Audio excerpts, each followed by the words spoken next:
السلام علیکم. آج کا جو ہمارا لیسن ہے وہ حضرت عمر رضی اللہ تعالیٰ عنہ کے اسلام قبول کرنے کے بعد سے سٹارٹ ہوتا ہے. عتیبہ بن ربیعہ وہ ایک ایسا شخص تھا جس کا ذکر ہم پہلے بھی کر چکے ہیں. جب ہجرت حبشہ ہوئی تھی تو وہ نجاشی کے پاس گیا تھا کہ ان مسلمانوں کو ہمارے حوالے کر دیں. یہ وہی شخص ہے.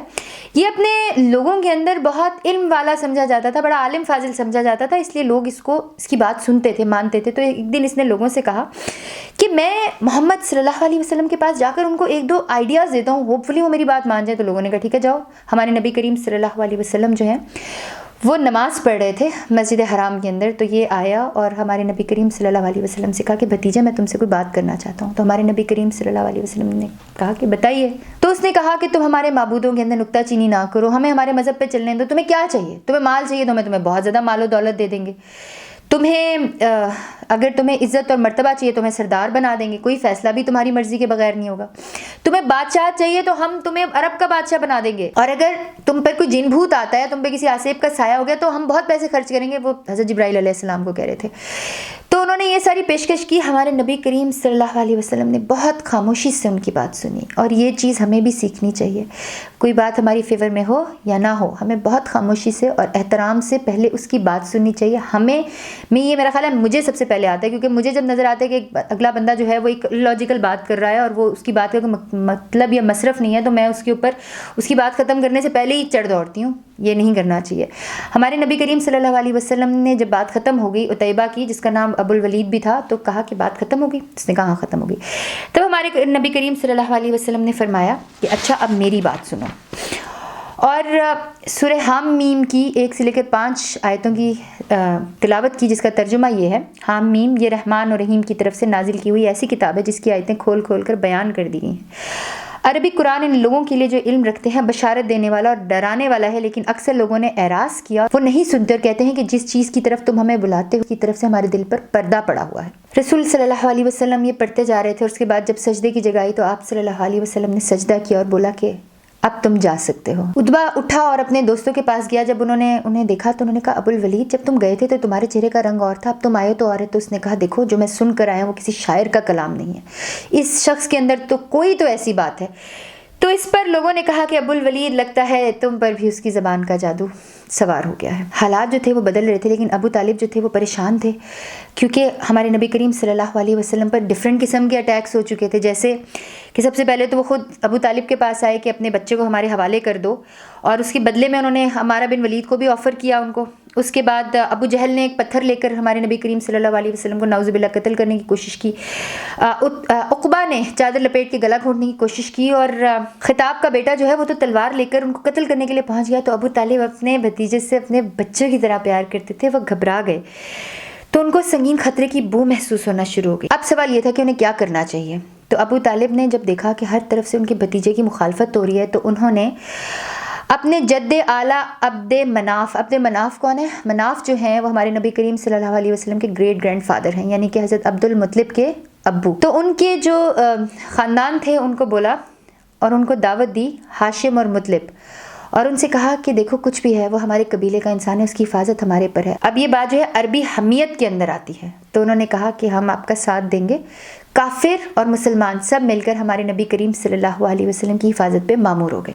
انہوں نے کہا کہ اب ظلم و ستم کی باری ہے, اور آپس میں انہوں نے یہ کہا کہ ہم بنو ہاشم اور بنی مطلب, کیونکہ انہوں نے ہی کنفرم کیا تھا نا کہ ہم نبی کریم صلی اللہ علیہ وسلم کی حفاظت کریں گے, یہ کہا کہ ہم نہ ان کے درمیان شادی کریں گے, نہ خرید و فروخت کریں گے, نہ ان کے ساتھ اٹھیں گے بیٹھیں گے, نہ ان سے میل جول رکھیں گے, نہ ان کے گھروں میں جائیں گے, نہ ان سے بات چیت کریں گے اس وقت تک جب تک کہ ہمارے نبی کریم صلی اللہ علیہ وسلم کو قتل کرنے کے لیے ان کے حوالے نہ کر دیں.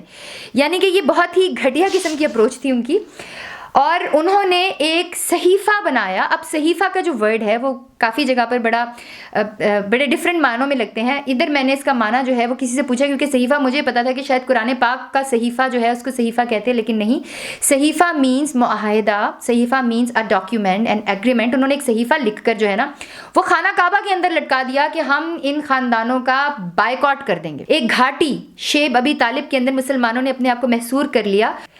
اب 3 سال اس بائیکاٹ کے نتیجے میں حالات بہت سنگین ہو گئے. ظاہری بات ہے غلے کی کمی ہو گئی, سامان جو ہے کھانے پینے کا وہ ختم ہو گیا, کیونکہ جو بھی مکے میں سامان آتا تھا اس کو مشرکین وہ لپک لیتے تھے, مسلمانوں تک آنے نہیں دیتے تھے, اور اگر کوئی مسلمانوں تک پہنچ بھی جاتا تھا تو وہ اس کی قیمت اتنی بڑھا دیتے تھے کہ مسلمان کو خرید ہی نہیں پاتے تھے, اور ان کی حالت اتنی خراب ہوگی مسلمانوں کی. جسٹ امیجن مسلمانوں کی کنڈیشن کے بارے میں اندازہ لگائیں کہ وہ پتے کھاتے تھے, وہ چمڑے کھاتے تھے زندہ ہونے کے لیے, زندہ رہنے کے لیے.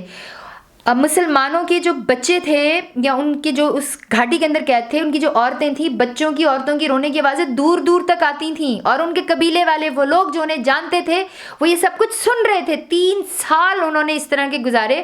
ہم 3 دن اس طرح کے نہیں گزار سکتے. ہم نے کرونا کے لیے لاک ڈاؤن, جس کے اندر ہم سب کے فریج, ہمارے فریزر سب کچھ بھرا ہوتا ہے, ہم لوگوں کا یہ حال ہو گیا. تو جسٹ امیجن اباؤٹ دیم, جو کہ اس دور کے اندر بغیر کسی چیز کے 3 سال جو ہے وہ گھاٹی کے اندر ہے. ادھر ابو طالب کو خطرہ پڑا رہتا تھا اپنے بھتیجے کی جان کا, وہ واقعی بہت ڈرتے تھے. اور جب سونے کے لیے ہمارے نبی کریم صلی اللہ علیہ وسلم جایا کرتے تھے تو ابو طالب جو ہے وہ زور سے آواز لگاتے تھے کہ محمد تم جا کر اپنے بستر پر سو جاؤ. اب وہ آواز ایسی لگاتے تھے لوگوں کو سلانے کے لیے کہ اگر کسی نے قتل کرنے کے لیے آنا تو وہ ان کے بستر پر جائے گا. اور خود کیا کرتے تھے کہ اپنے بیٹوں, بھائیوں یا بھتیجوں میں سے کسی کو بھی کہتے تھے کہ جا کر محمد صلی اللہ علیہ وسلم کے بستر پر سو جاؤ. یعنی کہ کتنا پیار کرتے تھے اپنے بھتیجے سے کہ وہ کسی کو بھی قربان کرنے کے اوپر تیار تھے کہ میرے بھتیجے کو کچھ نہ ہو.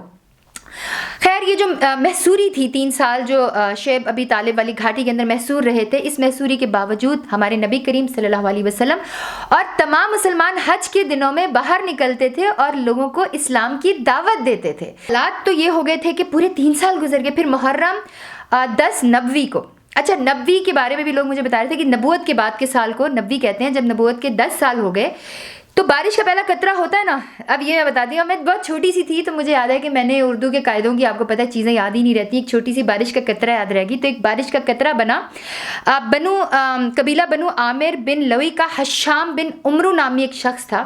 اس نے کہا کہ میرے اپنے لوگ ہیں یار, وہ تکلیف میں ہے, بھوک میں ہے, بیماری میں ہے, اکیلے ہیں, کھانا نہیں پہنچ رہا, میں ان کو ایسے کیسے چھوڑ سکتا ہوں. اچھا, وہ ڈرتے ڈرتے ایک بندے کے پاس گیا اور اس نے کہا, تو وہ بندہ بولا میں بھی تو یہ سوچ رہا تھا, واقعی ہمارے اپنے لوگ تکلیف میں ہیں.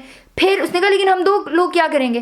وہ 2 لوگ اٹھ کے تیسرے کے پاس گئے, اس نے کہا میں بھی یہ سوچ رہا تھا. تیسرے سے, چوتھے سے, 5ویں سے, اس سے بہت سارے نوجوانوں کا ایک گروپ بن گیا اور انہوں نے سوچا کہ ہم اپنے لوگوں کو 3 سال سے ترسا رہے ہیں, وہ تو ہمارے اپنے, ہم انہیں جانتے ہیں, تو کیسے ہم ان کی جو ہے وہ زندگی اس طرح سے کریں. تو انہوں نے ڈیسائیڈ کر لیا کہ ہم اگلے دن جا کر وہ جو صحیفہ ہے, وہ اگریمنٹ جو ہے وہ ہم پھاڑ دیں گے. ظہیر جو تھے وہ ایک ایسے شخص تھے جنہوں نے اسلام تو قبول نہیں کیا, لیکن وہ اگلے دن آئے اور انہوں نے کعبے کے 7 چکر کاٹے, اور اس کے بعد انہوں نے کہا کہ بس بہت ہو گیا ہے, اب مزید ظلم نہیں ہونا چاہیے, وہ ہمارے اپنے لوگ ہیں, ہمیں ان کو سپورٹ کرنا چاہیے. آپ کو کیا اچھا لگتا ہے کہ ہم کھانا کھائیں, کپڑے پہنے, بنو ہاشم تباہ و برباد ہو جائے اور ان کے ہاتھ کچھ بھی نہ بیچا جائے؟ تو میرا خیال ہے کہ میں یہ صحیفہ جو ہے نا چاک کرنے جا رہا ہوں. اب وہیں پر ابو جہل جو ہے وہ مسجد کے کارنر میں تھا, اس نے کہا تم غلط کہہ رہے ہو. تو جب صحیفہ لکھا گیا تھا تب بھی تم ہم سے راضی نہیں ہوتے. خیر ادھر بحث شروع ہوگی. اچھا, ابو طالب جو تھے وہ بھی حرم پاک کے گوشے میں موجود تھے اور وہ ایک پیغام لے کر آئے تھے. اب وہ پیغام کیا لے کر آئے تھے؟ ہمارے نبی کریم صلی اللہ علیہ وسلم نے ایک رات پہلے ابو طالب سے فرمایا اللہ تعالیٰ نے کیڑے بھیجے ہیں اس صحیفے کو ختم کرنے کے لیے, اور ان کیڑوں نے اس صحیفے کا, اس اگریمنٹ کا کام تمام کر دیا ہے, ماں سوائے کچھ جگہوں کے جہاں پر اللہ کا نام لکھا گیا ہے. تو اگر محمد صلی اللہ علیہ وسلم کی یہ بات سچی ہوگی تو تم اپنا بائیکاٹ ختم کر دو گے, اگر محمد صلی اللہ علیہ وسلم کی بات غلط ہوگی تو تم جو کہو گے ہم مان لیں گے. لوگوں کی بحث چڑھی تھی تو لوگوں نے کہا چلو ہم جا کر صحیفہ دیکھ لیتے ہیں, تو سب مان گئے, مشرکین بھی مان گئے کہ ٹھیک ہے اگر نبی کریم صلی اللہ علیہ وسلم کی بات سچی ہوگی تو ہم اپنا بائیکاٹ ختم کر دیں گے. تو جب انہوں نے جا کر وہ اگریمنٹ اتارا اور اس کو کھول کر دیکھا تو سبحان اللہ, واقعی جہاں جہاں پر اللہ کا نام لکھا تھا وہ جگہ ٹھیک تھی, باقی کو کیڑوں نے کھا لیا. اور مشرکین نے جب آپ صلی اللہ علیہ وسلم کی نبوت کی ایک عظیم نشانی دیکھی, لیکن ان کا رویہ وہی رہا جیسا کہ قرآن پاک میں ہے. میں آج قرآن پاک کی آیت نہیں پڑھ سکتی, میں اس کا ترجمہ پڑھوں گی. سورت جو ہے وہ 54 ہے اور اس کی 2nd آیت ہے جس کا ترجمہ یہ ہے, اگر وہ کوئی نشانی دیکھتے ہیں تو رخ پھیر لیتے ہیں اور کہتے ہیں کہ یہ تو چلتا پھرتا جادو ہے.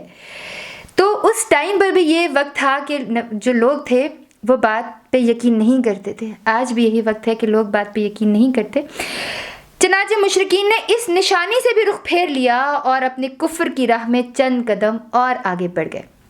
یہ تو تھا آج کا لیسن جو ہم نے پڑھا، اور انشاءاللہ ہم اس کو پڑھتے رہیں گے. اور جب سیرت النبی انشاءاللہ اللہ تعالیٰ کے حکم سے ختم ہوگی تو اس کے بعد ہم پر ٹاپک ڈسکشن کریں گے. اور مجھے جب میں دیکھوں عمل کو اپنے کچھ بھی پاس نہ میرے، جب میں دیکھوں کرم ہے مجھ پہ بے حساب ہے تیرے، جب میں دیکھوں عمل کو اپنے کچھ بھی پاس نہ میرے، جب میں دیکھوں کرم ہے مجھ پہ بے حساب ہے تیرے، تو رحیم بھی ہے تو کریم بھی ہے تو ہی خالق